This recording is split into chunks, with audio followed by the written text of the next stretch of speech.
اعوذ باللہ من الشیطان الرجیم بسم اللہ الرحمن الرحیم رب اشرح لی صدری ویسر لی امری واحلل عقدۃ من لسانی یفقهوا قولی واجعل لی وزیرا من اہلی اللهم صل علی محمد وعلی آل محمد كما صلیت علی ابراہیم وعلی آل ابراہیم انک حمید مجید۔ کتاب الایمان، ایمان کا بیان۔ ایمان کا کیا مطلب ہے؟ ایمان کا مطلب یہ لفظ امن سے نکلا ہے۔ امن کا مطلب سلامتی۔ ایمان اور اسلام دونوں ایک ہی چیز ہیں۔ کیا مطلب کہ جب ایک شخص اسلام میں آ جاتا ہے تو وہ سلامتی اور امن میں آ جاتا ہے۔ حدیث نمبر 4۔ نبی صلی اللہ علیہ وسلم نے فرمایا، اسلام کی بنیاد 5 چیزوں پر ہے۔ نمبر 1، یہ گواہی دینا کہ اللہ تعالیٰ کے سوا کوئی سچا معبود نہیں، اور نمبر 2، محمد صلی اللہ علیہ وسلم اللہ کے رسول ہیں۔ نماز کو پابندی سے ادا کرنا، زکوٰۃ اور حج کی ادائیگی، اور رمضان کے روزے رکھنا۔ یہاں پر اس حدیث میں نبی صلی اللہ علیہ وسلم اسلام کے پلرز بتا رہے ہیں۔ پلرز کا مطلب بنیاد بتا رہے ہیں، بیس بتا رہے ہیں۔ بنیاد اور بیس کیوں بتائی گئی؟ اس لیے بتائی گئی کہ اگر کسی چیز کی بنیاد اچھی ہوگی تو وہ چیز آگے چل کے بہتر ہوگی۔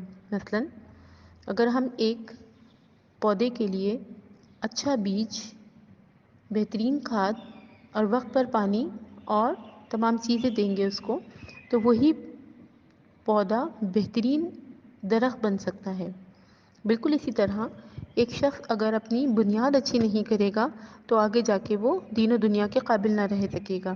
تو یہاں نبی صلی اللہ علیہ وسلم نے جو 5 چیزیں بتائیں، 5 بنیاد یا پلرز بتائے، تو اس میں سب سے پہلا جو ہے وہ وہی ہے جو ہم جسے پہلا کلمہ یعنی لا الہ الا اللہ محمد رسول اللہ، یعنی اللہ اور اس کے رسول، اس کے بعد نماز، روزہ، زکوٰۃ اور حج۔ یہاں پر ان 5 چیزوں کو کیوں اہمیت دی گئی؟ کیونکہ یہ انسان کی بنیاد ہیں۔ اور ہم چونکہ کتاب الایمان پڑھ رہے ہیں، ایمان کا کیا مطلب؟ جیسے کہ قرآن میں آتا ہے ادخلوا فی السلم کافہ، اسلام میں پورے کے پورے داخل ہو جاؤ۔ کیا مطلب؟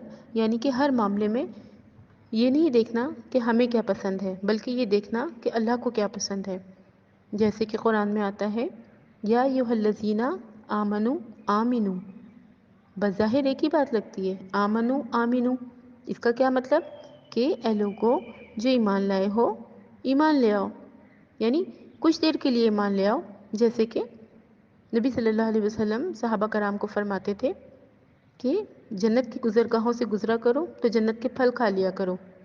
تو صحابہ کرام نے پوچھا کہ جنت کے پھل کیا؟ جنت کی گزرگاہیں کیا؟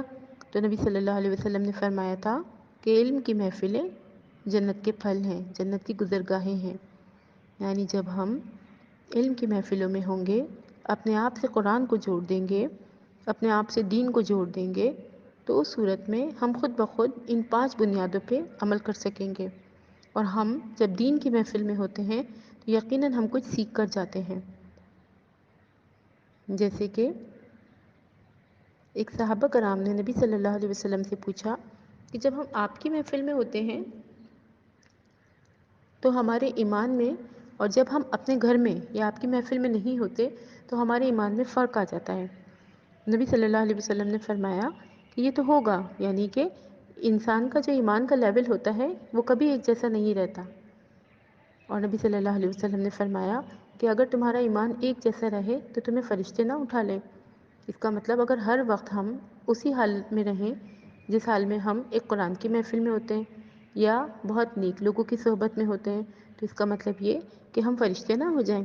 یعنی انسان کا جو ایمان کا لیول ہے وہ گھٹتا اور بڑھتا رہتا ہے۔ اس کو بیلنس کرنے کے لیے، اعتدال میں لانے کے لیے کیا کرنا پڑے گا؟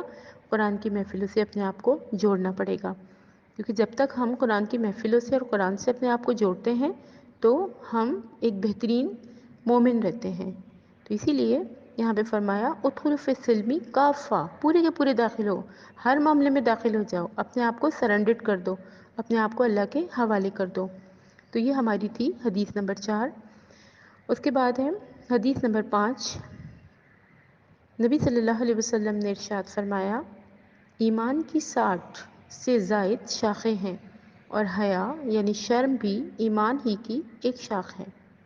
عن ابی ہریرہ، یعنی یہاں پہ حیا کی بات ہوئی، شرم کی بات ہوئی۔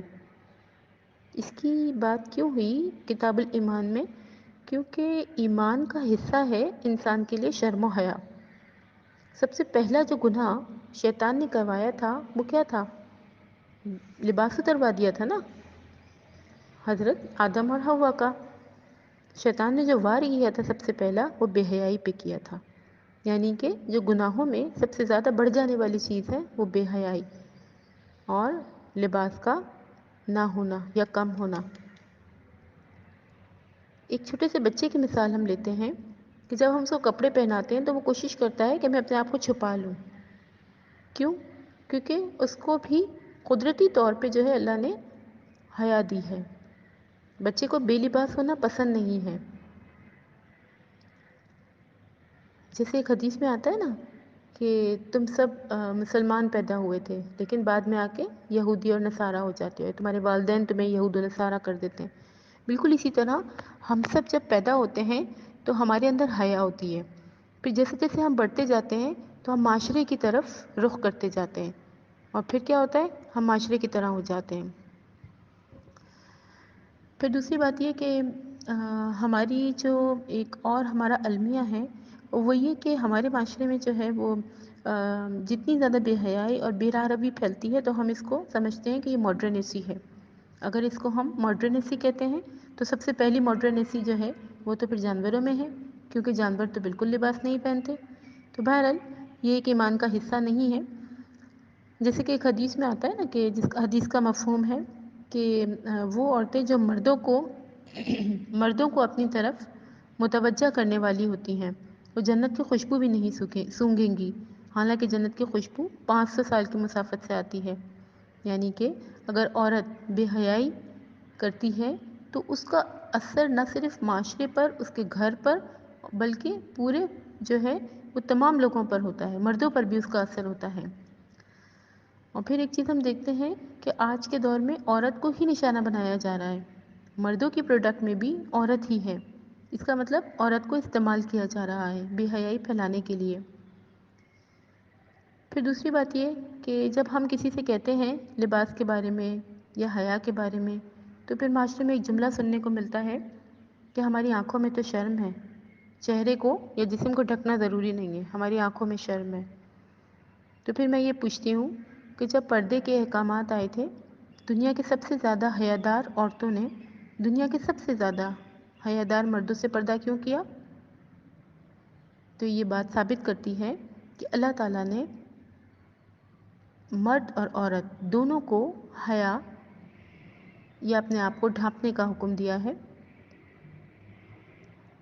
جیسے کہ قرآن میں بھی آتا ہے مردوں کو حکم ہے کہ نگاہیں نیچی رکھیں اور عورتوں کو حکم ہے کہ اپنے جسم کو ڈھانپ کے رکھیں۔ اگر ہم قرآن کے اس حکم پر پورا اترتے ہیں تو معاشرہ خود بخود وہی معاشرہ بن جائے گا جو نبی صلی اللہ علیہ وسلم نے جس کا ہمیں حکم دیا۔ تو بہرحال اس حدیث سے ہمیں جو بات پتہ چلی ایمان کی وہ یہ کہ جیسے کہ نبی صلی اللہ علیہ وسلم فرماتے ہیں کہ جس میں حیا نہیں جو جی چاہے کرے، یعنی نبی صلی اللہ علیہ وسلم نے اس کو پسند ہی نہیں کیا، جو جی چاہے کرے، یعنی جب جو شخص بے حیا ہوگا وہ سب کچھ کر سکتا ہے۔ تو آج معاشرے میں جو زنا پھیل رہا ہے، جو بے حیائی پھیل رہی ہے، تو اس کی وجہ یہی ہے کہ ہم نے اپنی بنیاد اچھی نہیں رکھی۔ جیسے دیکھیں چوتھی حدیث میں جو تھا ہمیں بنیاد بتائی گئی ہے نا، اور یہاں پانچویں حدیث میں جو ہے وہ ہمیں حیا کی بات فوراً کر دی گئی۔ کیوں؟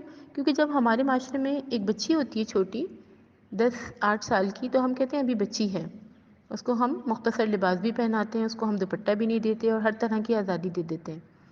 پھر کیا ہوتا ہے کہ جب وہ جوان ہوتی ہے تو ہم کہتے ہیں یہی تو ہے ایک عمر، ابھی نہیں اپنی مرضی چلائے گی تو کب چلائے گی؟ تو اس طریقے سے بے حیائی جو ہے وہ پھیلتی جاتی ہے۔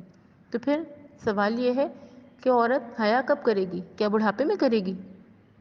حالانکہ ایک عربی کا مقولہ ہے نا کہ بڑھاپے میں تو ایک شیرخوار بھیڑیا بھی سیدھا ہو جاتا ہے۔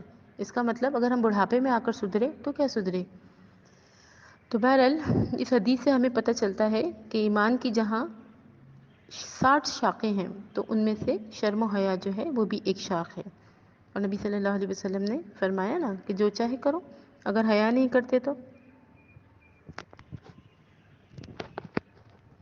سبحانك اللهم وبحمدك نشهد أن لا إله إلا أنت نستغفرك ونتوب إليك.